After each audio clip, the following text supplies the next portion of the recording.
Hello everyone, আমি পিয়ালি। আমার নতুন একটি মিনি ব্লগে তোমাদের সবাইকে স্বাগত। চলো তোমাদের সাথে আজকে উইকেন্ডের একটা ভিডিও শেয়ার করি। তো সেদিনকে কী বার ছিল আমার একদমই মনে নেই, হয় শনিবার নয় রবিবার, যে কোনো একটা হবে।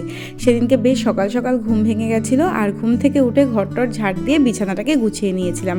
কারণ আমি উঠে গেলেও বাপন তো ঘুমিয়েই ছিল। তারপর ও ওঠার পর বিছানা গুছিয়ে নিয়েছি। আর যেটা ছাড়া আমার দিন শুরুই হয় না, সেটা এই ওষুধটাকেও ভালো খালি পেটে খেয়ে চলে গেছিলাম ছাদে।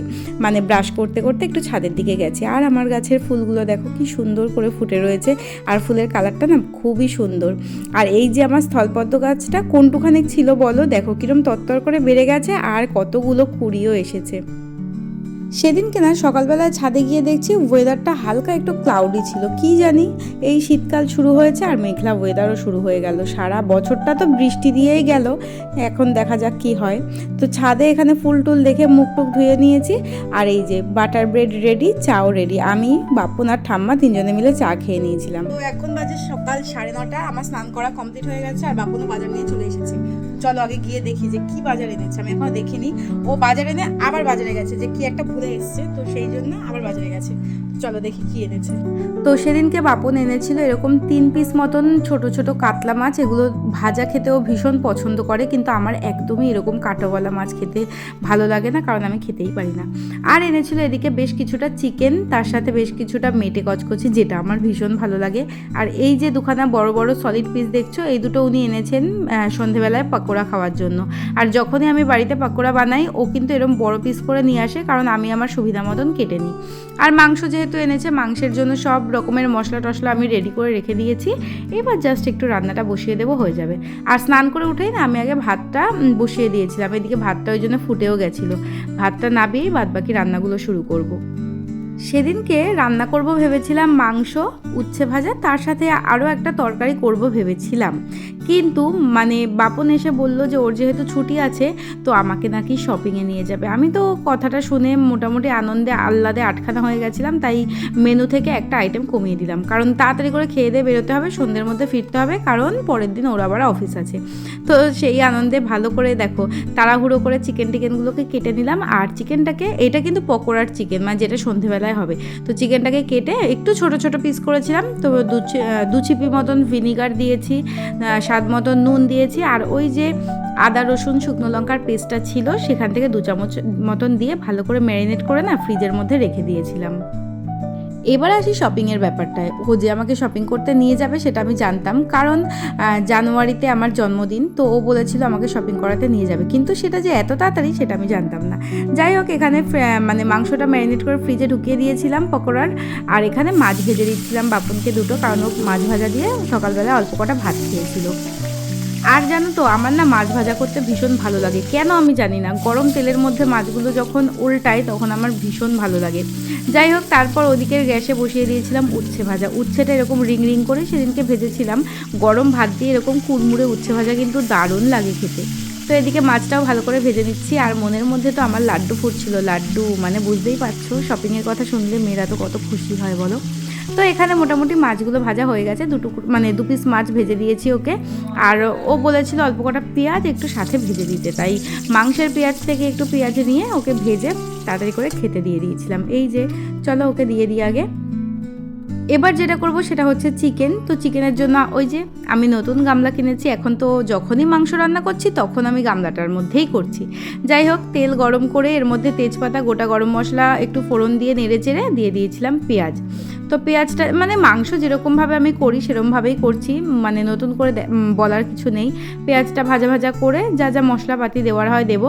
আর যেহেতু হালকা হালকা শীত পড়ছে, ওই জন্যে না আমরা মাংসের মধ্যে, আমি যখনই মাংস করি এখন একটা করে গোটা রসুন দিই, খেতে না ভীষণ ভালো লাগে। তবে এই গোটা রসুনটা আমি একা মোটেও খাই না, আমি আর বাপন দুজনে ভাগ করেই খাই। আর বাবা কিন্তু এরকম রসুন ফসুন খেতে পছন্দ করে না। যাই হোক, এখানে পেঁয়াজটা ভালো করে নাড়াচাড়া করে ওই কেটে রাখা আলুটাও দিয়ে দিলাম। তো এটাও একটু নাড়াচাড়া করে বাদবাকি মশলাগুলো দেবো। আর সেদিনকে না আমি মাংসের মধ্যে একটু কাঁচা টমেটো দিয়েছিলাম, কাঁচা টমেটোও দিয়েছিলাম, পাকা টমেটোও দিয়েছিলাম। যেহেতু এখন নতুন এনেছে কাঁচা টমেটো, তো আমি এখন মোটামুটি সব তরকারিতেই দিচ্ছি। আর এই যে এখানে কথা বলতে বলতে দেখো আমার উচ্ছে ভাজাটাও হয়ে গেছে। আর ওই যে আদা রসুন শুকনো লঙ্কার পেস্টটা ছিল সেটাও দিয়ে দিয়েছি, ভালো করে এবার কষিয়ে নেব। সেদিনকে রান্না বান্না করে খেয়ে বেরোতে বেরোতে আমাদের বেজে গেছিলো 3টে। ভেবেছিলাম আরও একটু আগে বেরোবো, কারণ শপিং মলে ঢুকলে কোথা থেকে যে ফস করে টাইমটা বেরিয়ে যায় নিজেরাও বুঝতে পারি না। যাই হোক, এখানে মশলাটা কষানো হয়ে গেছে, এইবার ওই মাংসগুলোকে দিয়ে দিচ্ছিলাম। জানো তো, আমি এরকম গামলা 2টো কিনেছি। এই যেটার মধ্যে মাংস করছি এটা একটু ছোট সাইজের, আর আরেকটা কিনেছি একটু বড় সাইজের, যেটার মধ্যে বিরিয়ানিটাও বেশ ভালোভাবে হয়ে যাবে। অ্যাকচুয়ালি বিরিয়ানিটা আমি সবসময় কড়াইয়ের মধ্যেই করি। আমি বিরিয়ানির হাঁড়িটা যেহেতু এখনও কিনিনি, তাই ভাবলাম হাঁড়ি না কিনে একটা গামলা কিনি, তাহলে 2 রকমের কাজেই লাগবে। মানে ভাতও উপর দেওয়া যাবে, আবার বিরিয়ানিটা ভালো করে লেয়ারিং করে বসানোও যাবে। যাই হোক, এখানে ভালো করে মাংসটা একটু নাড়িয়ে চাড়িয়ে দিয়ে দিয়েছিলাম দেখো কাঁচা টমেটো, ব্যাস আর কিছুই না। এবার একটু ভালো করে নেড়ে চেড়ে ঢাকা দিয়ে মাংসটা করে নেব। আর সেই দিনকে মাংসে আমি 1 ফোঁটাও জল দিইনি। ইদানিং আমি মাংসটা একদম কষা কষাই করছি। তো মোটামুটি আধ ঘন্টা পরে মাংসটা আমার রেডি হয়ে গেছে। লাস্টে একটু গরম মশলা ছড়িয়ে দিয়েছিলাম, ব্যাস নামিয়ে নিয়েছি। আর সেদিনকের একদম ঝাড়াঝাপটা মেনু, ভাত, উচ্ছে ভাজা আর মাংস। দেখো আমার মাংসটার কালারটাও কিন্তু দারুণ এসেছে। তারপর রান্নার পর আমার প্রতিদিন যে কাজটা থাকে, সুন্দর করে রান্নাঘরটাকে পরিষ্কার করে নিয়েছি। আর এই যে সেদিনকের মেনুগুলো তোমাদের আরেকবার দেখিয়ে দিই। যে এখানে ভাত রয়েছে, এখানটায় রয়েছে উচ্ছে ভাজা, আর তার সাথে রয়েছে একদম গরম গরম কষা চিকেন। আর সেদিনকে চিকেনটা বেশ ঝাল ঝাল হয়েছিল। তারপর দুপুরবেলা খাওয়া দাওয়া করে এই যে রেডি হয়ে নিয়েছিলাম। দেখো মনে তো আনন্দের শেষ নেই। তখনও পর্যন্ত আমি ঠিক করিনি যে কি কিনবো, তবে যেহেতু শীতকাল ভেবেছিলাম সোয়েটারই কিনবো। তো চলো বেরোনো যাক। আর এই যে যেটা রোজকার ব্যাপার, বেরোনোর সময় আমার হেলমেটটাকে সুন্দর করে পরিয়ে দিচ্ছিল। আর বেরোনোর সময়ও দেখি ভালোই মেঘলা ওয়েদার। আর জানো আমি কতটা শীত কাতুরে, তাই আমি দেখো 2খানা সোয়েটার পরেছি। কিন্তু শপিং মলের ভেতরে মানে স্টাইল বাজারে প্রথমে গেছিলাম, সেখানে গিয়ে মানে উপরে সোয়েটারটা খুলে ফেলেছি, এতটাই গরম। আর বাপনও দেখো জ্যাকেটটা খুলে ফেলেছে, কারণ বাইরে এত ঠান্ডা আর ভেতরটা কত গরম। তো চলো দেখা যাক কি নিই।